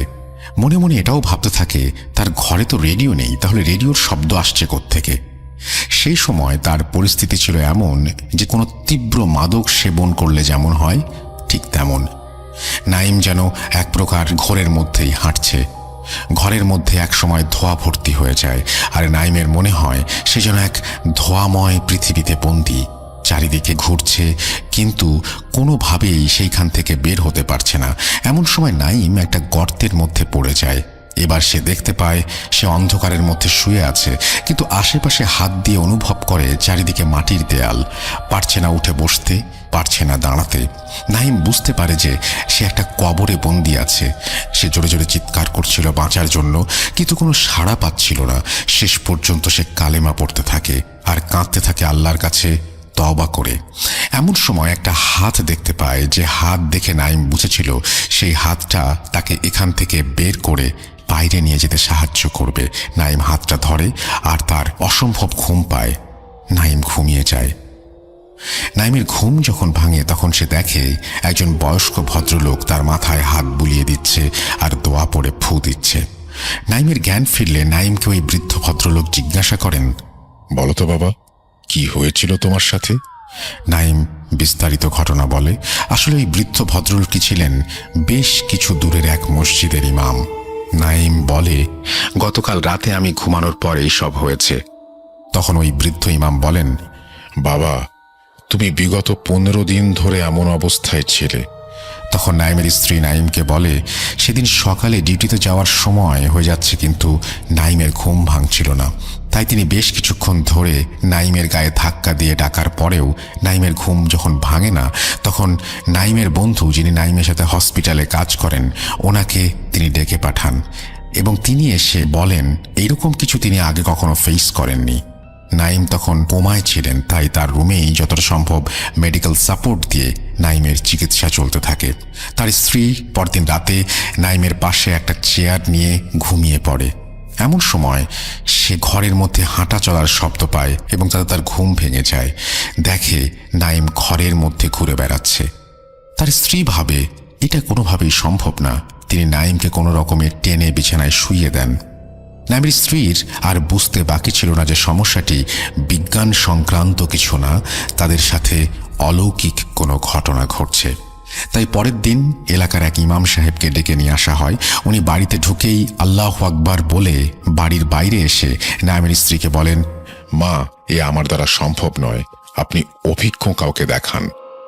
এরপর দিন যেতে থাকে, ঘটতে থাকে নাইমের স্ত্রীর সাথে ঘটনা। বেশ কিছুদিন পর ওই বৃদ্ধ ইমামের সন্ধান পেয়ে ওনার সাথে যোগাযোগ করে বিস্তারিত ঘটনা তাকে জানানো হয়। ইমাম আসেন এবং কিছু আমল করতে থাকেন। ইমাম তার জিনদের সাহায্যে নাইমকে একটা পুরনো কবর থেকে তুলে আনেন, যেখানে নাইমের রূহকে বন্দি করেছিল শয়তান। নাইম তার স্ত্রীর কাছ থেকে সব শুনে বিস্মিত হয়ে বসেছিল। এইবার ওই বৃদ্ধ ইমাম বলেন, বাবা, আমার বয়স হয়েছে, তাই আর আগের মতো শক্তি সামর্থ্য নেই। থাকলে হয়তো চেষ্টা করতাম। তুমি এই জায়গা ছেড়ে চলে যাও, দেখো আল্লাহর রহমতে সব ঠিক হয় কিনা। আমার জিন খোঁজ নেয়ার চেষ্টা করছে, কিন্তু পায়নি। তাদের কোনো খোঁজই পাওয়া যাচ্ছে না। তখন নাইমের স্ত্রী ইমামকে বলেন, আপনার সাথে তো জিন আছে, তারা কিছু করতে পারবে না? ইমাম বলেন, মা, সব জিন সব সময় মোকাবেলা করতে পারে না সবকিছু। নাইম আবার ডিউটিতে যোগ দিলেও সমস্যার সমাধান হয়নি। দিন দিন নাইমের মানসিক অবস্থা খারাপ হতে থাকে, আর তার সাথে ঘটতে থাকে অবিশ্বাস্য কিছু ঘটনা, যা শুনলে হয়তো আপনাদের কাছে রূপকথার গল্প মনে হবে, কিন্তু হ্যাঁ, সত্যি তাই ঘটেছিল তার সাথে। যা বর্ণনা করতে গেলেও কিছু মানুষ যারা এমন কাজ করে তাদের কেউ কেউ শিহরিত হবে। ভয় আমিও পেয়েছিলাম, এটা সত্যি। এবার যা শেয়ার করতে যাচ্ছি গল্প ভেবেই তা মন দিয়ে শুনুন। বেশ কিছুদিন ধরেই নাইম ডিউটি করছিল। সেদিন রাতে নাইমের কেমন যেন শরীরের মধ্যে অস্বস্তি কাজ করছিল। চোখ মুখে জল দেওয়ার জন্য সে ওয়াশরুমে যায়। বিছানার কলটা ছেড়ে মুখে জল দিচ্ছিল, এমন সময় সে অনুভব করে তার পেছনে কেউ দাঁড়িয়ে আছে। নাইম পেছন ফিরে তাকাতে কিছু দেখতে পায় না। সে একটু ভয় পেয়ে তাড়াহুড়া করে মুখ ধুয়ে ওয়াশরুম থেকে বেরোবে, কিন্তু ওয়াশরুম কেউ যেন বাইরে থেকে লক করে দিয়েছে। নাইম একটা ফ্যাঁস ফ্যাঁসে হাসির শব্দ শুনতে পায়। হাসিটা এমন ছিল যে ওয়াশরুমটা লক করে সে খুব মজা পেয়েছে।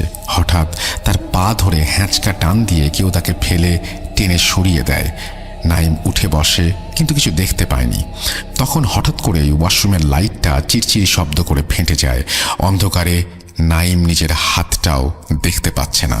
সে ফিল করে আশেপাশে একটা শব্দ হচ্ছে। শব্দটা এমন হচ্ছে যে বড় আকৃতির কোনো সাপ চারপাশে ঘুরলে যেমন হবে তেমন। নাইমের ভয়ে হৃদয়টা যেন ভেতর থেকে বেরিয়ে আসতে চায়। সে একটু সাহস সঞ্চার করে উঠে দাঁড়িয়ে দরজায় সজোরে লাথি মারতে থাকে। 3-4টা লাথি মারার পর একটা লাথির সাথে সাথে দরজা ভেঙে যায়।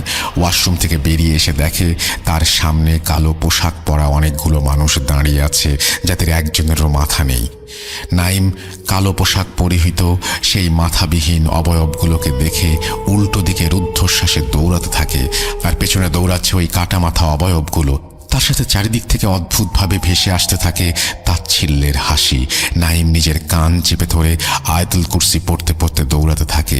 এক পর্যায়ে গাছের সাথে ধাক্কা খেয়ে জ্ঞান হারায়। পরদিন নাইমের জ্ঞান ফিরলে নাইম নিজেকে পায় সেই হসপিটালের বেডে যেখানে সে কর্মরত ছিল। সে দেখতে পায় তার স্ত্রী পাশে বসে আছে, আর ডাক্তার বন্ধুও আছে সেখানে। তারা নাইমকে জিজ্ঞেস করে কি হয়েছিল। নাইম জানায় সবকিছু। তখন ডাক্তার বন্ধুটি বলে, কি বলো ভাই, তুমি অনেকক্ষণ আসছো না দেখে আমিও 4জন ওয়ার্ড বয় তোমাকে খুঁজতে যাই। ওয়াশরুমের সামনে যাওয়া মাত্রই আমরা দেখি দরজার ভেতর থেকে বেশ কয়েকটা সজোরে লাথি মারলে, তারপর দরজা ভেঙে বেরিয়ে আমাদের দিকে তাকালে আর উল্টো দিকে চিৎকার করতে করতে দৌড় দিলে। আমরা তোমাকে ধরার জন্য সবাই মিলে তোমার পেছনে দৌড়াচ্ছিলাম। তুমি হসপিটালের বাইরে গিয়ে বাগানের দিকে যাওয়া মাত্রই একটা গাছের সাথে ধাক্কা খেয়ে মাটিতে জ্ঞান হারিয়ে পড়ে যাও, আর আমরা তোমাকে উদ্ধার করি। আসলে নাইম ওয়াশরুম থেকে দরজা ভেঙে বেরিয়ে আসার পর হাসপাতালের কর্মীরাই দেখেন, আর তারাই নাইমের পেছন পেছন দৌড়াচ্ছিল। কিন্তু ওই শয়তানগুলো তাকে জাদু করে ওই সব দেখিয়েছে, এটা নাইম বুঝতে পারে। নাইমের এই মানসিক অবস্থা দেখে হাসপাতাল থেকে তাকে কিছুদিনের জন্য ছুটি দেয়া হয়। চিকিৎসার কারণে এই ছুটি সে পায়। আসলে এ তো আর কোনো ওষুধে সারবে না যে ডাক্তার দেখালেই হবে। নাইম ও তার স্ত্রী বাড়ি ফেরে। নাইমের স্ত্রী কাজের সুবিধার জন্য একটা বুয়া রাখেন যে সব সময় তাদের পাশে থাকবে। সেদিন রাতে নাইমের স্ত্রী ঘুমাচ্ছিল। তখন মধ্যরাত, এমন সময় দরজায় ঠক ঠক শব্দ শুনে ঘুম ভাঙে নাইমের স্ত্রীর। নাইমের স্ত্রী ভাবে এত রাতে কে এলো। নাইমের স্ত্রী উঠে যায় ও দরজা খুলে দেখে নাইমের শ্বশুর মশাই দাঁড়িয়ে। নাইমের স্ত্রী তার বাবাকে দেখে একটু অবাক হয়ে জিজ্ঞাসা করে, বাবা, তুমি এত রাতে এখানে কেন? তখন তার বাবা বলেন, তোর মা রাস্তায় অসুস্থ হয়ে পড়েছে, তাড়াতাড়ি চল। নাইমের স্ত্রী জিজ্ঞাসা করতে যাবে, কিন্তু তার আগেই তার বাবা হাঁটা শুরু করে। সে দরজা বন্ধ করে বাবার পেছন পেছন হাঁটা দেয়। বেশ কিছু দূর হাঁটার পর সে তার বাবাকে জিজ্ঞেস করে, বাবা, আর কত দূর? কিন্তু কোনো উত্তরই দিচ্ছিল না বাবা। বেশ কিছুক্ষণ হাঁটার পর একটা ধান ক্ষেত পেরিয়ে একটা ছোট জায়গা, যেটা একটা ছোট পাঁচিল দিয়ে ঘেরা, তার সামনে একটা পুরনো ভাঙা গেট। সেই ভাঙা গেট দিয়ে তার বাবা ভেতরে ঢুকে গেলেন। নাইমের স্ত্রীও তাকে ফলো করে সেখানে ঢুকে যায়। এরপর কয়েকশো পা হেঁটেই দেখেন তার বাবা দাঁড়িয়ে কিছু একটার দিকে তাকিয়ে হাত ইশারা করছে আর মুচকি মুচকি হাসছে। নাইমের স্ত্রী ভালো করে লক্ষ্য করে দেখে একটা জায়গায় মাটি খুঁড়ে স্তূপ করে রাখা, তার পাশে একটা লোক উবু হয়ে বসে কিছু করছে। নাইমের স্ত্রী কাছে গিয়ে দেখে এক চিৎকারে 2 পা পেছনে লাফিয়ে পড়ে মাটিতে। সে দেখে নাইম তার মায়ের লাশের গা থেকে মাংস ছিঁড়ে খাচ্ছে। এবার তার বাবা ওই লাশের পাশে এসে বসে এবং তার মেয়েকে মায়ের মাথাটা ছিঁড়ে দেয় এবং তার মেয়েকেও অংশগ্রহণ করতে বলে। এই দৃশ্য আর সহ্য করতে না পেরে সে একটা চিৎকার দেয়, আর তখনই তার ঘুম ভাঙে এবং সে দেখে যে তার সারা শরীর ঘেমে গোসল হয়ে গিয়েছে। তখনই ভোরের আজানের শব্দ আসতে থাকে আর সে উঠে নামাজ শেষ করে।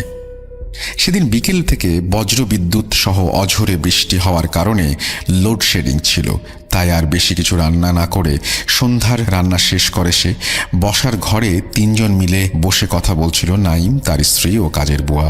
কথা হচ্ছিল এই বিনা আভাসে বজ্রপাত নিয়ে, কেন আর কি করে জিনের কবলে পড়ল আর এর থেকে পরিত্রাণের উপায় কি, এসব নিয়ে।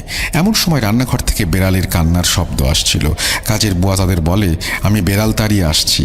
বুয়া মোমবাতি হাতে রান্নাঘরে ঢোকেন আর একটা কালো পোশাক পরা মহিলার অবয়ব বুয়ার দিকে পেছন ফিরে ডাস্টবিনের মধ্যে মাথা ঢুকিয়ে কিছু একটা করছে, এটা বুয়া দেখতে পায়। বুয়া ওখানে পৌঁছাতেই কালো অবয়বটা পেছন ফিরে তাকালো।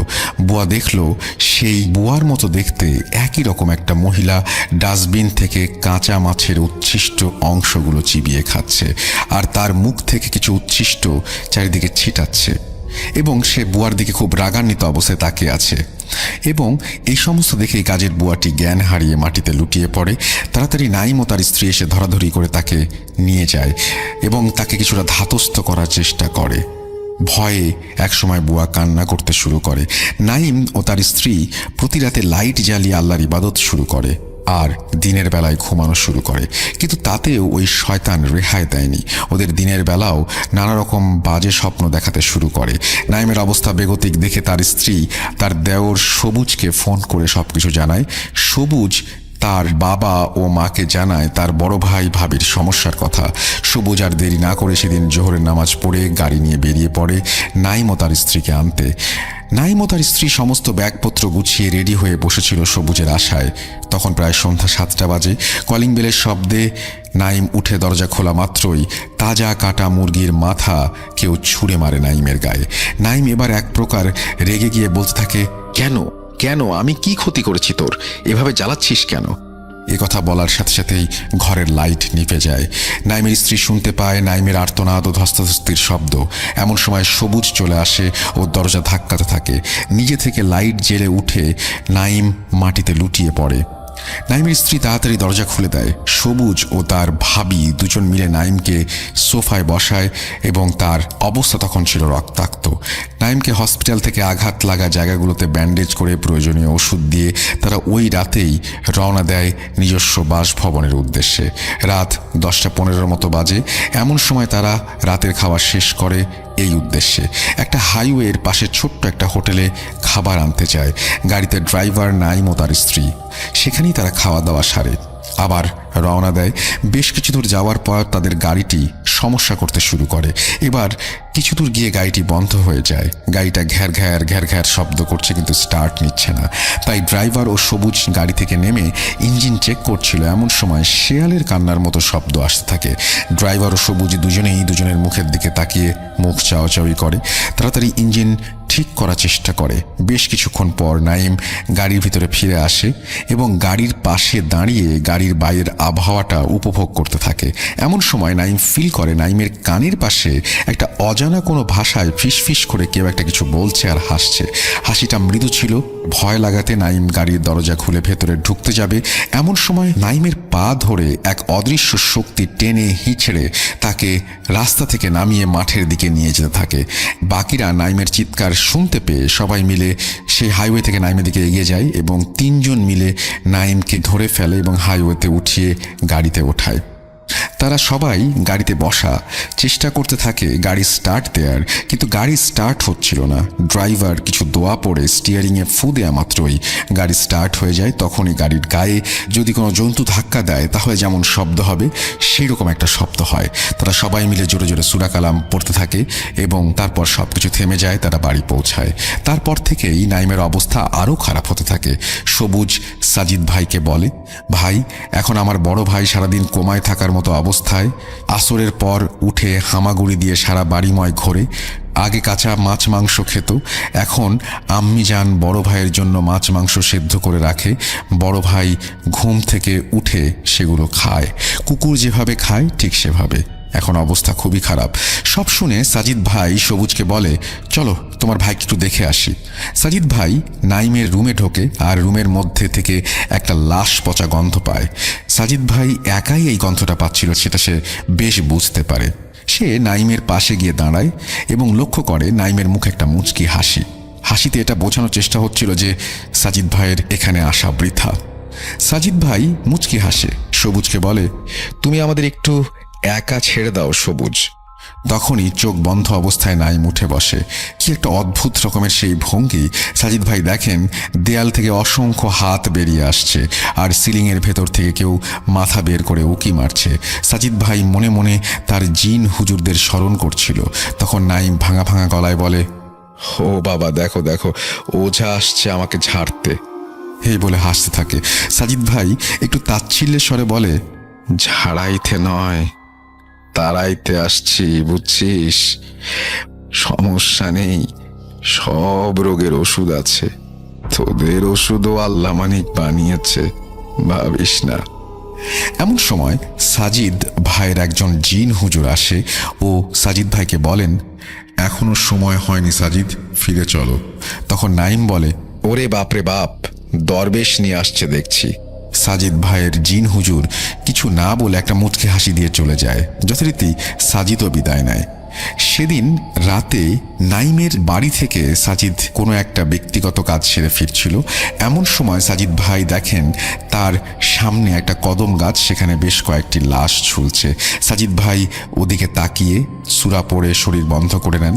সাজিদ ভাই ফিল করেন পেছনে কিছু একটা প্রদর্শনী চলছে। এই প্রদর্শনী যখন আসছিল তখন সাজিদ ভাই মেইন রোড থেকে মেঠো পথে হাঁটছিল। ওই মাঠের পরে একটা জঙ্গল, তারপর কয়েকটি বাড়ি, এরপরে তার নিজস্ব বাসভবন। সাজিদ ভাই পেছনে তাকায়নি। সত্যি কথা বলতে সাজিদ ভাই সত্যিই ভয় পেয়েছিল। এবার সাজিদ ভাই তসবি বের করে তসবি গুনতে থাকে আর সূরা পড়তে পড়তে মনে মনে জিন হুজুরদের স্মরণ করতে থাকে। কিন্তু তিনি কোনোভাবে তার জিন হুজুরদের কাছ থেকে উত্তর পাচ্ছিল না।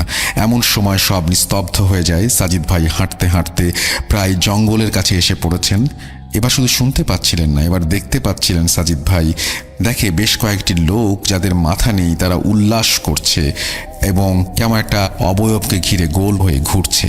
এমন সময় সাজিদ ভাই ভালো করে লক্ষ্য করে দেখেন ওরই মাঝখানে বসে আছে নাইম। তার দুই চোখ বেয়ে রক্তের মতো কিছু একটা গড়িয়ে পড়ছে। তিনি একটা সূরা পড়ে ফু দেন এবং একটা ঢিল ছুঁড়ে মারেন তাদের দিকে, আর তখনই সব ভ্যানিশ।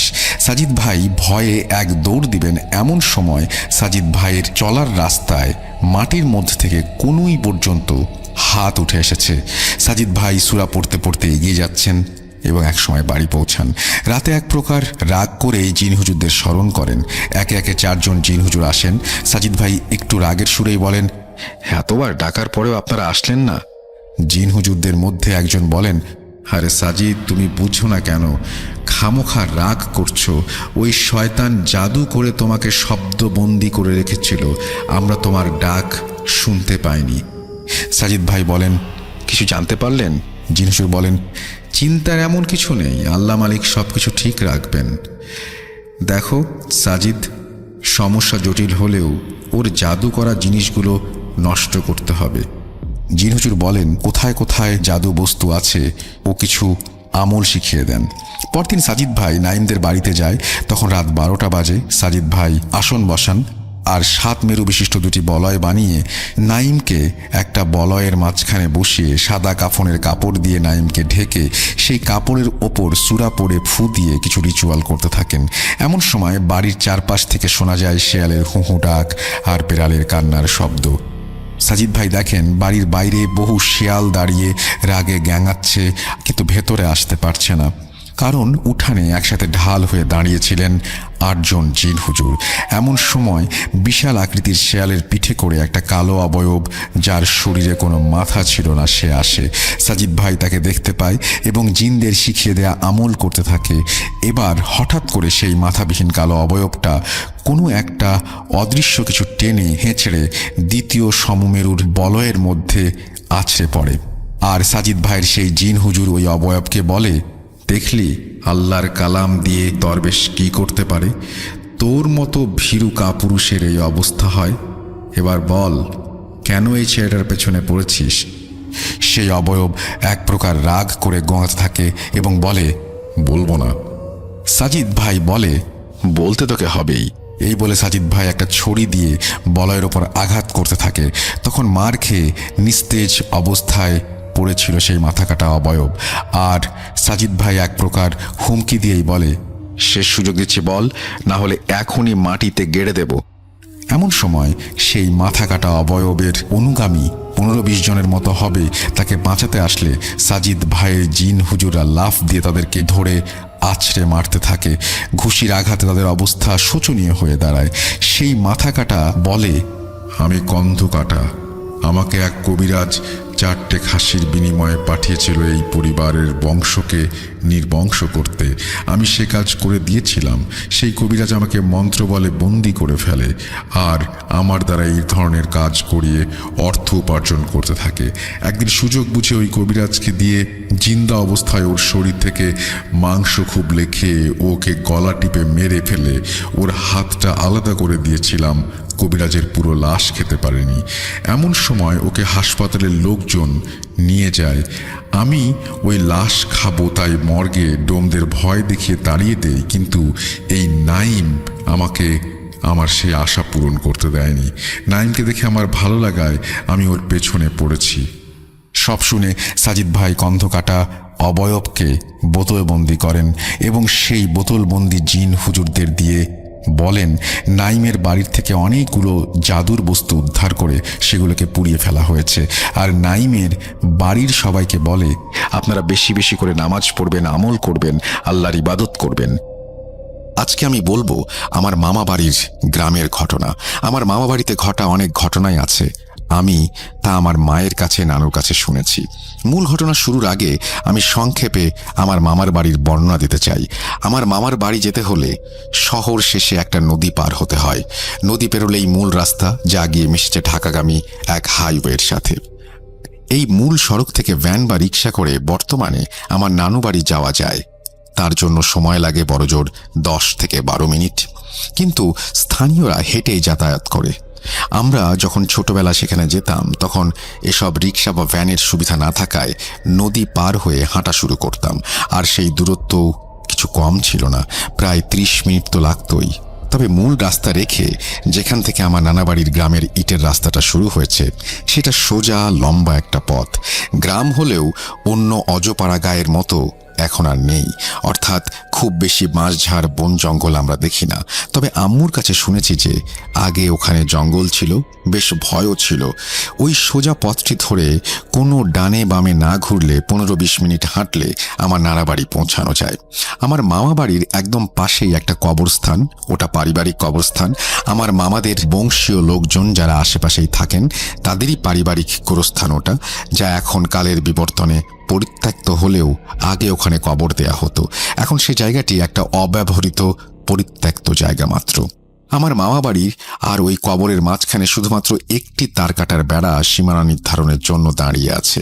আগে তাও ছিল না, এবং ওই কবরস্থানের পাশ দিয়েই আমার মামা বাড়ির ভেতরের মূল প্রবেশ পথ ছিল, কিন্তু এখন তা বদলেছে।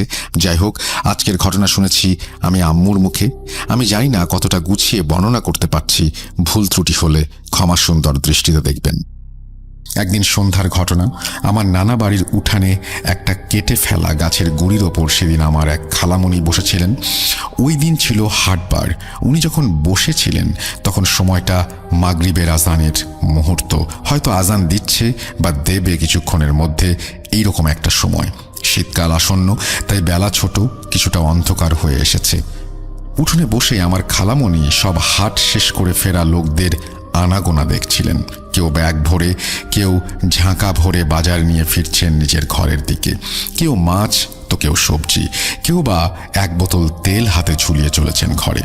উনি ওখানে বসেই দেখছিলেন এক চাচা বয়সী লোক হাতে করে কোনো এক মাছ ঝুলিয়ে হেঁটে আসছেন। আমার নানা বাড়ির থেকে কিছুটা দূরেই ছিল একটা বিশাল হেলেঞ্চা গাছ। যখন ওই গাছটির কাছে ওই লোকটি এসে পৌঁছলেন, তখন আমার খালা দেখলেন লোকটি তার হাঁটার গতি বাড়িয়ে দিয়েছে এবং কিছু বলতে বলতে আসছে। পেছনে যেন কাউকে বারবার তাড়া দিচ্ছে, সরাতে চাচ্ছে। কিন্তু আমার খালা তখনও বিষয়টি বুঝতে পারেননি, কিছু তেমন দেখতেও পাচ্ছিলেন না। হঠাৎ করেই লোকটা যখন বাড়ির কাছাকাছি চলে আসলো, তখন আমার খালার চোখ যেন ছানা বড়া হয়ে গেল। তিনি দেখলেন এক অস্বাভাবিক লম্বা, শুকনো, ঠিক যেন একটা বাঁশের মতো সরু সাদা শাড়ি পরিহিত কোনো এক অবয়ব। তার অবয়ব কোনো সাধারণ নারীর মতোও নয়। তার না আছে চেহারা, না আছে দেহ, না আছে পা। যেন শূন্যে ভেসেই ওই বুড়ো চাচার পেছন পেছন আসছে এবং ওই চাচা যেন তার সাথে কিছু বলতে বলতে ছুটছেন। নানা বাড়ির ঠিক সামনে আসতেই খালামণি শুনলেন ওই বুড়ো লোকটি বলছে, চলে যা, চলে যা, আমি মাছ দেবো না, আমার পিছু ছাড়। এই সব কিছু খেয়াল করতে করতে আমার খালা যেন এক ঘোরের মধ্যে চলে গিয়েছিলেন। ঠিক যেন বুঝতে পারছেন না কি হচ্ছে বা উনি তখন কি করবেন। উনি খুব মনোযোগ দিয়ে বুড়ো লোকটি কি বলছে তা শুনতে ব্যস্ত ছিলেন। হঠাৎ সম্বিত ফিরে পেতেই উনি যা খেয়াল করলেন তা দেখলে যে কোনো দুর্বল চিত্তের মানুষ হয়তো জায়গায় জ্ঞান হারিয়ে ফেলতে পারে। উনি দেখলেন যে সেই সাদা শাড়ির অবয়বটি যেন মাছের লোভ বাদ দিয়ে হুট করে ঘাড় ঘুরিয়ে আমার খালার দিকে তাকালো। আমার খালা যে ভয়ঙ্কর অস্বাভাবিক ঘটনাটি দেখছেন তা বুঝতে পেরেই অবয়বটি খালার দিকে মাথা ঘোরালো। একটু আগে অবয়বটির কোনো শরীর মুখ ছিল না, খালা ভ্রম করেছিলেন। সেই ভুল যেন তার কয়েক মুহূর্তের মধ্যে ভেঙে গেল এবং খালা দেখলেন যে সাদা শাড়ির আড়ালে কালো কুঁচকুঁচে এক মুখ, আর সে মুখে না আছে চোখ, না আছে নাক, অথচ মুখের মধ্যে একগাল হাসি। সে হাসি যেন বলতে চাইছিল, এই তো দেখতে পেয়েছি তোকে, কোথায় পালাবে এবার। এবং অবয়বটি দ্রুত যেন আমার খালার দিকে এগিয়ে আসছিল। খালা আকাশ ভাঙা এক চিৎকার করে ঘরের দিকে দৌড় দিলেন এবং ঘরের সামনে গিয়ে জ্ঞান হারালেন। বলে রাখা ভালো, আমার খালা যেখানে ছিলেন ওটা বাহির উঠান, অর্থাৎ রাস্তার সাথে লাগোয়া, আর উনি সেই উঠান পেরিয়ে অন্তঃপুরের ঘরের সামনে উঠোনে এসে জ্ঞান হারিয়েছিলেন। সেখানে আমার নানি সহ আমার অন্য খালা মামারাও ছিল, যারা তখনও জানতেন না আমার খালা কি বিভৎস অভিজ্ঞতা নিয়ে অজ্ঞান হয়েছিলেন। তারপর খালামুনির জ্ঞান ফেরানো হয়। জ্ঞান ফেরার পর সব স্বাভাবিক। উনি সকলকে সবকিছু বিস্তারিতভাবে বলেন, তবে তার স্বাভাবিক কথাবার্তা বলতে বেশ খানিকটা সময় লাগে। ততক্ষণে আমার নানি আঁচ করতে পারেন যে মেয়ে তার খারাপ কোনো অভিজ্ঞতার সম্মুখীন হয়েছে। সবকিছু শুনে কেউ খালার কথাকে তুচ্ছ করে উড়িয়ে দিতে পারল না, কারণ সকলে জানত গ্রামের ওই হেলঞ্চা গাছে কোনো এক পিশাচ বাস করত। মাঝে মাঝেই কিছু না কিছু ঘটতেই থাকতো। বহুবার বহুজন এরকম নানা অভিজ্ঞতার সম্মুখীন হয়েছিলেন। কেউ বেঁচে ফিরেছিলেন, কেউ ফেরেননি, কেউ পাগল হয়ে গিয়েছিলেন, আর কেউ ভয় পেয়ে জ্বরে মরেছিলেন। স্বভাবতই উনি অনেক ভয় পেয়েছিলেন বলে উনার সেদিন রাতে ভীষণ জ্বর আসে। আর যে খালার সাথে ঘটনা ঘটেছিল তিনি তখন 15-16 বছরের, আর আমার মামারা আরও ছোট ছিল। বিধায় একমাত্র নানা ভাই ছাড়া বাড়িতে আর কোনো পুরুষ ছিল না। চাকরির সুবাদে আমার নানা একটু দেরি করে বাসায় ফিরতেন, তাই সেই মুহূর্তে হুজুর বা ডাক্তার ডাকার কেউ ছিল না। আর তখন রাত 9টা, মানে গ্রামে অনেক রাত। ওরকম সময় আমার নানা ভাই ফিরে সমস্ত ঘটনা শুনে তৎক্ষণাৎ গিয়ে একজন হুজুরকে ডেকে নিয়ে আসেন। তিনি ঝাড়ফুঁক আর পানি পড়া দিয়ে যান। আরও বলেন যে কয়েকদিন যেন খালাকে ঘর থেকে বের হতে দেয়া না হয়। গ্রামের বাথরুম বাইরেই থাকতো, তাই বাথরুমে যাওয়ার সময় কেউ যেন তার সাথে যায়। এরপর খালা আস্তে আস্তে ঘটনার ঘোর কাটিয়ে স্বাভাবিক হয়ে উঠতে শুরু করেন। ঘটনা এখানে শেষ হলে পারত, কিন্তু আরও গড়ায় বহুদূর। খালা মাঝে মাঝে ঘুমের ভেতর বেশ কয়েকবার ওই অবয়বটিকে স্বপ্ন দেখতেন। প্রায়ই ওনার জ্বর বা অন্য কোনো অসুস্থতা লেগে থাকতো। তখন আমার নানি বাপের বাড়ির দিকের একজন বড় হুজুরের শরণাপন্ন হন। সে সেই হুজুর আমার খালাকে তাবিজ এবং কিছু তদবির দেন। উনি সেসব আমল করতে থাকেন ও ধীরে ধীরে সুস্থ হয়ে ওঠেন। কিন্তু ওনার মনের ভেতরের অজানা ভয়ে উনি প্রায়ই কুঁকড়ে থাকতেন। গ্রামের মেয়েরা সাধারণত একটু সাহসী হয়, অথচ সেদিনের সেই ঘটনা তাকে অনেক বেশি ভীতু করে একজন ভীতু মানুষে পরিণত করে। এবং 4-5 বছর পরে আমার খালার বিয়ে হয়ে যায় এবং উনি ওনার শ্বশুর বাড়ি চলে যান। এখন আমার খালা ভালো আছেন আর ওনার সাথে তেমন কোনো সমস্যা হয়নি পরবর্তীতে। এটা ওনার জীবনের একটা অন্যতম গা হিম করা অভিজ্ঞতা, যা কল্পনা করলে যে কেউ শিহরিত হতে বাধ্য।